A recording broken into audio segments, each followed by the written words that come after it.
एक perception create किया गया कि अगर मुसलमानों का मोहल्ला है तो वहाँ पर हिंदू सुरक्षित नहीं है, लेकिन हिंदुओं के मोहल्ले में मुस्लिम सुरक्षित है। हालांकि ये टॉपिक भी नहीं है बात करने के, अगर हम भारत देश में बात करें। आप इस पर क्या कहेंगे सर? ऐसा कुछ नहीं, ये सब देखिए, हम जिस देश में रहते हैं, मुझे जो लगता है, खासतौर पर मैं मुसलमानों की बात करूंगा, कि भारत देश से अच्छा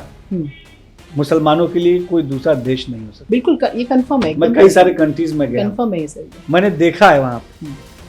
और उन तमाम चीज़ों को मैं खुद महसूस करके भी, और बहुत सारे हमारे मुस्लिम समाज के भाई वो खुद आके मुझसे कहते हैं, वो आपसे भी कहेंगे, सबसे कहेंगे खुल के कि भारत देश से अच्छा कोई देश मुसलमानों के लिए नहीं हो सकता, हिंदुओं से कोई अच्छा बड़ा भाई मुसलमानों के लिए नहीं हो सकता। तो निश्चित तौर पे हिंदू हमारे मेजॉरिटी में हैं, हमारे हिंदू भाई, हम मुस्लिम माइनॉरिटी में हैं, और हम दोनों लोग मिलकर तालमेल के साथ हम भारत देश के समृद्धि और विकास में एकजुटता के साथ हम सब अपनी सहभागिता निभाएं। हमारा भारत देश ये बहुत विशाल देश है, कई सारी संस्कृतियों को समेटे हुए ये देश आगे बढ़ रहा है, कई सारे धर्मों को एक साथ लेके देश आगे बढ़ रहा है, कई सारे धरोहरों को ये देश लेके एक साथ आगे बढ़ रहा है,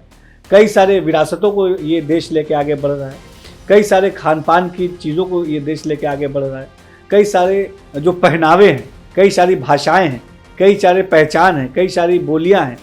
इन तमाम चीज़ों को समेट के भारत देश आगे बढ़ रहा है। तो हमें इस भारत देश की खूबसूरती को ऐसे ही बरकरार रखना है। एक बगीचा, भारत देश एक बगीचा है, और हम जो अलग अलग जाति धर्म मजहब के लोग हैं, ये उसके फूल हैं, और एक बगीचे को उसके जो अलग अलग कलर के फूल होते हैं वही उस बगीचे को खूबसूरत बनाते हैं। और निश्चित तौर पर पूरे दुनिया में भारत देश की जो खूबसूरती कही जाती है वो इसीलिए है कि जो यहाँ पे अनेकता में जो एकता है, यही हमारी खूबसूरती है। और इसको हम सबको, देखिए मैं वही आ रहा हूँ कि इस एकता को